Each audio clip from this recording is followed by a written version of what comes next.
అలాగని ఆయన మాటకి ఎప్పుడు ఎదురు చెప్పుకో. తను నువ్వు గౌరవిస్తేనే అతను నిన్ను ప్రేమిస్తాడు. మీ ఇద్దరి మధ్య ఏమున్నా ఆ 4 గోళ్ల మధ్య ఉండాలి. తొందరపడి బయటకు చెప్పుకో. నీ సంసారం నువ్వే నాశనం చేసు. ఆడదానికి ఓర్పు సహనం చాలా అవసరం. నువ్వు ఎంత ఓర్పుగా ఉంటే ఈ సంసారం అంత చక్కగా ఉంటది. చెప్పుడు మాటలు వినకు. అసలు మీ విషయాలు ఇంకొకరికి చెప్పుకోవాల్సిన అవసరమే లేదు. ఎవరన్నా ఏమైనా చెప్పిన అవసరం లేదు. మిగుడు పిల్లలన్నాక 1,00,000 ఉంటాయి. అన్ని నువ్వే ఓర్పుతో సంసారం చక్కదిద్దుకో. జాగ్రత్త బిడ్డ.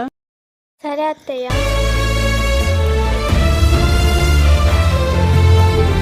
లేట్ అవుతుంది, వెళ్దామా?